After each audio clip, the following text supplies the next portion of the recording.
Ya geng, sorry banget hari ini kita nggak bawain TCHI dulu lagi karena diganti nih mendadak sama Mrs. Things. Soalnya ini juga tuntutan dari kalian semua yang pada DM dan sampai email untuk membawakan kasus kali ini yang benar-benar apa ya, menyayat hati dan ngagetin banget gengs. Terjadinya tuh di Sulawesi Utara. Ya namun sebelumnya gue mau bilang makasih banyak buat kalian semua yang udah infoin terus ya dan ngirim tuh beberapa materi tentang kasus ini macam apa kayak jurnalis dadakan begitu. Soalnya memang ini kejadiannya kacau banget gengs. Gue pas baca juga sekaget itu. Sampai ya udah deh, TCHI besok aja karena ini lebih urgent. Dimana di sini ada seorang anak perempuan berusia 8 tahun yang dikatakan menghilang, tapi setelahnya akhirnya ditemukan cuma kondisi kepalanya udah lepas. Lepas gengs kepalanya. Ngerti kan kenapa jadinya ini kacau banget? Seperti yang tadi gue bilang, itu kejadian di Sulawesi Utara ya, tepatnya di desa Tutuyen Boltim. Boltim itu singkatan dari Kabupaten Bolang Mongodo Timur. Yang mana memang ini kejadian itu baru banget terjadi di hari Kamis kemarin tanggal 18 Januari 2024 gengs. Ceritanya nih, sekitar jam 11 WITA ya waktu Indonesia Tengah, ada seorang anak perempuan bernama Tilva Azara Mokoago atau biasa dipanggil dengan Zahra yang berusia 8 tahun. Nah di hari itu sedari pagi nih, Zahra pergi dari rumah, keluar gitu dari rumah. Karena katanya dia tuh mau main ke tempat neneknya, gengs. Yang mana rumah neneknya itu masih di sekitaran daerah rumahnya juga di desa Tutuyan. Zahra sendiri dikenal sebagai anak yang pintar dan selalu mendapatkan ranking di kelasnya. Nah, tapi sedari tadi dia pergi tuh pagi-pagi, ditungguin sama bapaknya di rumah buat makan siang.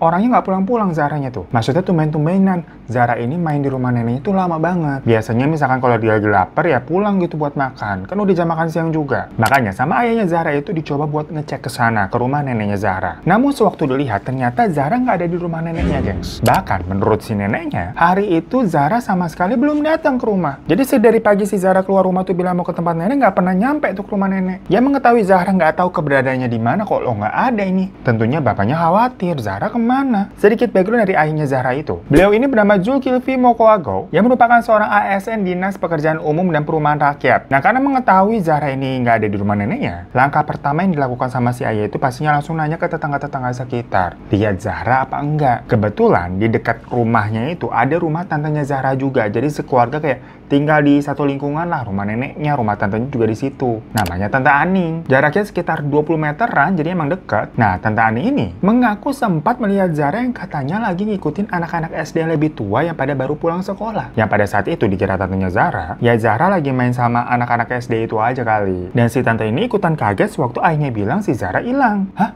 Hilang? Tadi saya masih sempat lihat Zahra kok, katanya gitu kan. Ya menurut versi si Tante Aning nih, Zahra itu lewat depan rumahnya dengan memakai dasar warna putih. Iya benar, kalau kata bapaknya juga pas keluar rumah pakai dasar warna putih. Sempat ditanyain juga sama si Tante, Zahra mau kemana kamu? Dijawab sama si Zahra, mau ke sana, tidak lama kok. Yang saat itu memang dilihat si Zahra nunjuk ke arah tempat yang ramai anak-anak SD pada pulang tuh. Jadi ya tadi si Tante ngiranya si Zahra mau main sama anak-anak itu. Dan karena nggak ada rasa curiga ya, Tante Aning masuk lagi ke dalam rumah untuk menjaga anaknya yang memang masih balita, jadi Tante Aning punya anak juga. Namun setelahnya kok bapaknya Zahra bilang Zahra hilang. Ya tentunya sebagai tante ikut khawatir ya kalau ponakannya hilang. Akhirnya si Tante Aning ini membantu untuk nyari Zahra dengan cara, nih inget ya, posting ke Facebook miliknya yang memberitakan mengenai keponakannya Zahra nih hilang, kali aja ada teman-teman keluarga atau tetangga yang lihat. Nah singkat cerita, sampai langit udah mulai gelap nih, udah mulai maghrib, berita mengenai hilangnya Zahra ini udah sampai ke telinga bupati sana yang bernama Bapak Samsahrul Mamonto atau biasa dipanggil dengan Bupati Alul. Semua orang termasuk Bupati Alul ini ya turut ikut apa ya, khawatir dengan hilangnya Zahra. Akhirnya mereka semua berkumpul di rumah keluarganya Pak Zulkifli, ayah Zahra tuh. Soalnya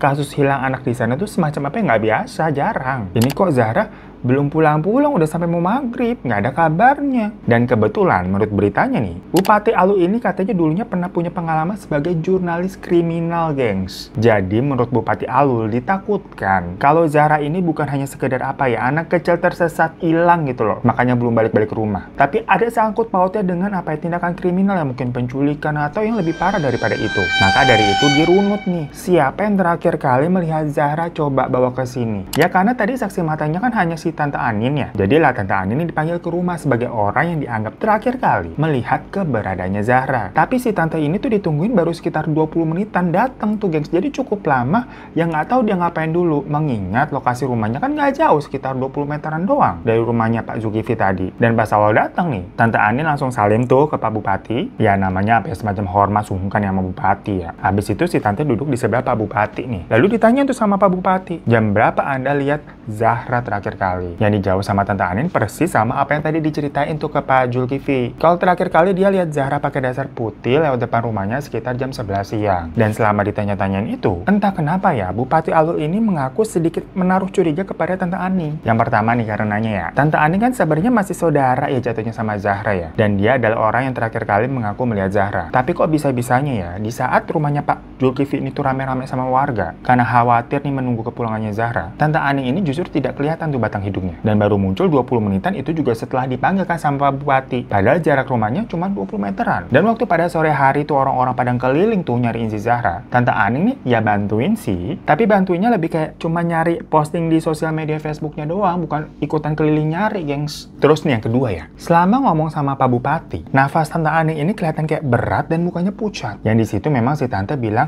mahnya tuh lagi kumat. Nah, orang kalau mahnya kumat itu biasanya ada 2 penyebab. Yang pertama karena makannya telat atau makan yang makanan dilarang lah, yang pedes-pedes, yang asam-asam gitu akhirnya kumat. Atau yang kedua biasanya perkara stres. Jadi bisa tuh asam lambungnya naik. Nah, ditambah lagi ekspresi wajah dari Tante Aning itu terlihat kok sepertinya si Tante lagi kayak ngarang cerita, gengs. Jadi matanya tuh kemana-mana nggak berani natap lawan bicara tuh di depannya. Dan cara berceritanya juga terdengar kayak muter-muter. Ditambah sesekali Bupati Alul ini tuh mengaku mencium adanya aroma-aroma bau-bau anyir gitu, gengs, dari badannya Tante Ani. Soalnya kan duduknya tadi di sebelahnya tuh, jadi deket kan, kecium pas ditanya-tanya. Ya cuma semua keganjalan-keganjalan itu awalnya sama sang bupati ya dia simpan sendiri, kayak mikir-mikir aja dalam hati gitu loh. Nah, masih di hari yang sama, sekitar pukul 8 malam waktu Indonesia Tengah, tiba-tiba aja ada seorang warga yang kesurupan, gengs. Nah kan, tahu-tahu jadi horor nih nyerempet temen cerita. Yang kemudian si warga itu dengan ajaibnya menuntun keluarga Zulkifli nih untuk kayak menerawang, kayak menemukan nih keberadaannya Zahra tuh di mana. Awalnya si orang yang kesurupan itu bilang kalau Zahra katanya ada di deket pohon kelapa. Tapi tahu-tahu berubah lagi,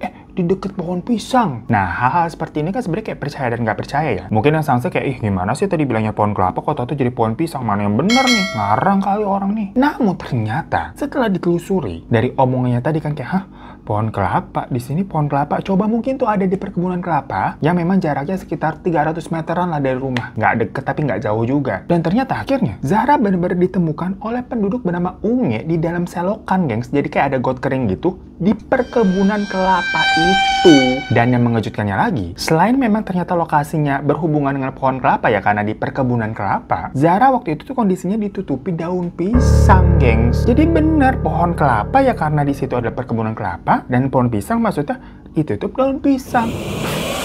Cuma ya kondisinya sayangnya sudah tidak bernyawa. Udah kaku, berarti kan dari siang tuh. Dan seperti omongan gue tadi, yang di awal tuh bilang kalau kasus ini tuh kepalanya udah lepas. Kondisi kepalanya Zahra udah terpisah dari badannya. Gila nggak tuh anak umur 8 tahun? Selain itu, di sekitaran kupingnya juga terlihat kayak ada luka, dan lukanya itu masih baru. Yang dugaannya, anting yang dipakai Zahra itu kayak ditarik paksa oleh pelaku, gengs. Jadi memang Zahra ini dikatakan kemana-mana tuh pakai anting, pakai gelang, sama pakai kalung emas beneran. Ya perhiasan anak-anak gitulah ya, beneran dari emas tapi memang. Dan waktu ditemukan di selokan itu, semua perhiasannya udah hilang dan Zahra hanya memakai singlet sama celana aja. Dari situ Zahra langsung dibawa ke puskesmas Tutuyan. Mulai dari polisi, pejabat setempat, keluarga sama warga sana pun berbondong-bondong mendatangi puskesmas Tutuyan untuk mengetahui berita mengenai Zahra ini. Geger di sana, gengs. Ya keluarga tentunya sangat menangis haru ya, termasuk Tante Aning juga nih, yang terlihat nangis bersama suaminya bernama Miko. Sementara itu Bupati Alul yang memang sedari tadi kan ada di rumahnya Pak Zulkifli ya, di rumah keluarga Zahra untuk menyelidiki nih tentang hilangnya Zahra, itu berdiskusi dengan Kasat Reskrim dan mengutarakan apa ya, pendapatnya di mana sepertinya pelakunya nih kayaknya wanita, Pak, alias memang kecuriganya itu terhadap Tante Anin. Sedangkan Pak Zulkifli selaku ayahnya Zahra itu ya berpikir kalau anaknya menjadi korban penjamretan emas karena dilihat dari kondisi perhiasannya udah hilang semua. Jadilah Pak Zulkifli itu bilang ke kepolisian untuk minta tolong mendatangi toko-toko emas yang ada di daerah sana. Kali-kalinya ada orang atau ya apa jual gadain emas yang barangnya tuh mirip dengan perhiasan anaknya Zahra. Ditelusurin itu satu-satu toko emas sampai ketemu bener ada satu toko emas yang bilang kalau dia baru aja nih tadi siang membeli perhiasan emas berukuran kecil kayak emang apa ya, perhiasan ukuran anak-anak dari seorang ibu-ibu berambut pirang yang membawa anak balita laki-laki. Yang mana ciri-cirinya itu kok persis banget sama Tante Aning. Dan pas dilihat perhiasan Perhiasan yang mana Pak? Boleh dilihat. Ih, bener aja, emang itu mirip banget sama perhiasan yang dipakai sama Zara. Dari sinilah semuanya match. Jadi memang si Tante Aning ini kan hitungannya masih saudara ya. Tapi jatuhnya itu apa ya, saudara ipar. Karena yang saudara langsung sama Pak Zulkifli itu adalah suaminya si Tante Aning yang Miko. Tapi kan tetap aja rumahnya deket. Jatuhnya ini ipar. Dan Tante Aning juga punya anak kecil loh. Kok tega banget melakukan hal kayak gitu ke keponakannya sendiri. Dan jahatnya lagi nih ya, ternyata Tante Aning itu sudah merencanakan semuanya dari 3 hari sebelumnya, gengs. Jadi nggak spontan pada hari itu, enggak. Malahan Tante Aning memang sudah mempersiapkan pisau yang dia asah menjadi sangat tajam, tipis ya, untuk tadi tuh memisahkan kepalanya Zara. Kan seru banget jujur ya. Jadi benar memang diceritakan di awal nih, Zara pergi dari rumah tuh tujuannya ke rumah nenek. Tapi di tengah perjalanan, Zara dicegah sama Tante Aning. Dibilang kayak, Zara ikut aku yuk panen sayur di kebun. Ya Zara mau aja diajak tantenya sendiri, kan dia kenal. Dari situ si Zara disuruh nunggu dulu sebentar di rumahnya Tante Aning. Karena tantenya itu mau nitipin anak balitanya dulu ke rumah sebelah. Habis udah nitipin anak, pergilah Tante Aning sama si Zara. Tapi ternyata si tante ini nggak tahu mau bawa ke kebun mana sih panennya. Soalnya kok jalan terus gitu, gak nyampe-nyampe. Karena jauh ya, lama-kelamaan Zara capek juga. Dia bahkan sempat minta gendong ke tantenya itu, gengs. Dan digendong gitu kan sama tantenya. Yang ternyata Zara dibawa ke perkebunan kelapa. Begitu kondisinya dirasa mendukung ya nih, sepi nih, nggak ada orang. Zara langsung dijatuhin dari gendongannya, gengs. Jadi kan tadi digendong di belakang gitu kan, terus digubrakin aja sampai telungkup. Habis itu sama tantenya langsung ditindih sampai Zara nggak bisa gerak. Saat itu sebenarnya Zara masih bisa teriak. Tapi karena takut teriakan Zara ini menimbulkan perhatian dari orang-orang, tanpa pikir panjang, Tante Aning langsung lehernya Zara sampai copot, kepalanya terpisah, copot. Jadi bayangin kan itu, nggak ngerti kenapa gila bisa copot, gengs. Nggak paham udah gua ini kejahatannya udah di ujung batas. Selanjutnya, tanpa rasa bersalah, si tante langsung mengambil anting, kalung, gelang, dan 2 cincin emas yang Zara pakai dengan paksa. Jadi antingnya masih nempel tuh ditarik aja gitu, makanya kupingnya sobek luka. Habis itu Zara ditaruh di dalam selokan dan ditutup tuh pakai daun pisang. Sampai sini dulu ya, gua agak gagal paham ini orang mikirnya gimana. Apa dikira nggak bakal ketahuan ya, nggak akan ditemuin sama orang, cuman ditutup daun pisang doang. Selain lama-lama bakal bau ya, bakal membusuk kan. Daun pisang kan juga bisa aja kesingkep gitu, ketiup angin dan sebagainya ya. Soalnya nanti ada plot twistnya, gengs. Yang pasti kalian nggak bakal sangka-sangka deh. Yang mana nih? Menurut perkiraan kita, berarti kan ini tujuannya mau mengambil perhiasan dong. Walaupun itu jatuhnya apa ya? Perhiasan anak-anak, gengs. Aduh, ngeri banget ya. Bukan kayak perhiasan dalam rumah punya orang tuanya segala macam, enggak. Tapi sampai kepala orang dicopot, ya Allah, lemas banget gue dengernya. Nah dari situ Tante Aning kemudian tuh membuang pisau yang dia gunakan tadi nggak jauh dari lokasi situ. Jadi masih di kebun-kebun itu juga buangnya, yang sebenarnya gampang banget diketemuin. Habis itu si tante pulang nih, langsung mandi, nyuci baju yang dia pakai tadi kan biar semuanya bersih. Habis itu dia juga masih sempat-sempatnya sholat. Gagal paham nggak sih ya? Jujur gue juga nggak paham bener. Ingat sholat sih ingat ya, bagus. Tapi ini kondisinya habis bunuh orang tuh gimana konsepnya sih? Ada yang bisa jelasin nggak teman-teman di sini? Tolong deh, apa kabar dunia? Habis udah sholat, dia pergi ke rumah sebelah lagi tuh untuk jemput anaknya kan tadi habis dititipin. Dari situ si tante baru pergi tuh ke toko emas bawa anak balitanya tadi naik bentor, becak motor. Nah di sana nih dia menjual perhiasan Zara senilai 3.670.000 rupiah. 3.670.000 rupiah, gengs. Jadi harga nyawa keponakannya itu bayarin kepala sampai lepas 3.670.000. Nyerah gue sama hati nurani manusia, jujur deh. Belum selesai tapi nih, gengs. Udah dapat uangnya nih ya. Pergi lagi tuh tantenya ke toko HP buat beli HP baru. Terus sisa uangnya dia beliin barang-barang di minimarket kayak apa, beli popok, beli susu bayi, beli pulsa buat HP barunya itu. Dan dengan HP baru yang baru juga diisi pulsa, dipakailah sama si tante buat update status di Facebook sosokan nyari Zara, padahal dia sendirilah pelakunya. Wah gila sih, ini terlalu gila. Jujur gue pikir tadi ya, uang 3.670.000 itu, yang istilahnya ya bukan kita meremehkan atau gimana, maaf ya, tapi demi duit segitu, mungkin si tante lagi perlu banget uang buat apa, buat utang, buat keperluan anaknya gitu ya, sampai rela melakukan hal sekejam itu. Ternyata enggak, buat beli HP baru, update Facebook. Bener-bener apa kabar dunia kan ini? Kepala keponakannya ditukar pakai HP 3 jutaan buat mesosan. Gimana gua nggak gagal paham dengar beritanya nih. Dan saat Tante Aning ini ditetapkan sebagai tersangka, ya udah pastinya nih dia ditahan tuh di Polres Boltim bersama suaminya Miko. Nah kenapa suaminya ikut ditahan? Sebenarnya sampai pas gua terakhir kali cari informasinya belum dikonfirmasi sih apakah Miko ini itu juga ikut terlibat atau tidak. Sejauh yang gue cari sih memang katanya belum ditemukan tuh tanda-tanda keterlibatannya. Tapi biar aman mungkin jadinya diamankan dulu lah daripada kabur. Dan atas perbuatannya itu, Tante Ani itu terancam pidana hukuman mati, gengs, atau paling lama 12 tahun penjara karena ini jatuhnya kan berencana ya. Nah, setelah ditelusuri lagi, menurut tetangga-tetangga sekitar nih, Tante Ani itu memang udah ada apa ya, jiwa nyolongnya. Dari sebelum kasus yang sama ponakan yang terakhir ini, soalnya tetangga-tetangganya itu pernah ngegepin si tante itu nyuri baju di jemuran mereka. Jadi mungkin di sini memang ada semacam apa, penyakit mental, tapi gue nggak paham ini penyakitnya namanya atau termasuk apa, klepto? Enggak juga sih. Kalau nyolong jemuran mungkin bisa dikatakan klepto, tapi kalau sampai mutusin kepala buat ngambil perhiasan, ya nggak klepto juga kan itu namanya. Dan buat tambahan lagi nih ya, gue agak mundur sedikit ke belakang, nggak apa-apa ya gengs ya. Tadi kan setelah Zahra ditemukan itu dia sempat dibawa juga ke puskesmas kan langsung. Nah tapi sayangnya memang di puskesmas itu kan tidak punya apa ya, kewenangan untuk melakukan otopsi, karena otopsi itu harus dilakukan di rumah sakit yang memang ditunjuk sama polisi. Jadi untuk kepentingan penyelidikan, Zahra langsung dikirim lagi ke RS Bayangkara di Manado, yang baru tiba tuh besoknya pagi-pagi hari tuh, jadinya hari Jumatnya tanggal 19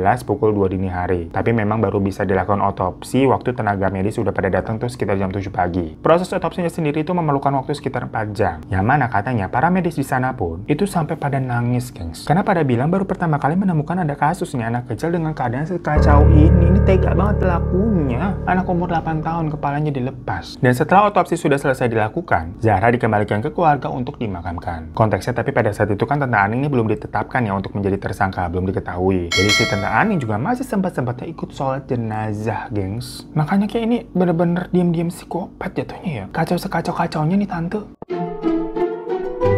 Yaitu geng, update sebuah kasus di awal tahun yang sangat mengejutkan. Karena mungkin kalian semua masih ingat ya, waktu itu kita pernah bahas kasusnya Christine Silawan dari Filipina yang sempat geger tuh sampai di take-down sama YouTube karena terlalu sadis ya. Ini mirip-mirip, kepalanya kan hilang, hancur gitu ya. Kalau yang Christine Silawan sampai tinggal tengkorak doang. Dan kok ya sekarang terjadi ada kejadian dalam negeri itu kayak begini. Yang jelas kita doakan aja sama Zahra ya. Semoga pelakunya si tante yang nggak ngotak itu tuh bisa mendapatkan ganjaran yang setimpal. Dan ya Zahra sudah tenang sekarang ya, masih 8 tahun, udahlah imbalannya surga. Belum punya dosa sama anak sekecil itu. Dan semoga keluarga ditinggalkan juga pastinya diberi ketabahan ya. Maaf banget kalau ada salah-salah kata. Dan kalau ada tambahan mengenai info kasus ini, boleh silahkan tambahin komen di bawah. Karena memang kejadiannya kan baru banget kejadian hari Kamis kemarin ya. Sekali lagi terima kasih semuanya dan sampai jumpa lagi kita di Mrs. Things selanjutnya. Assalamualaikum.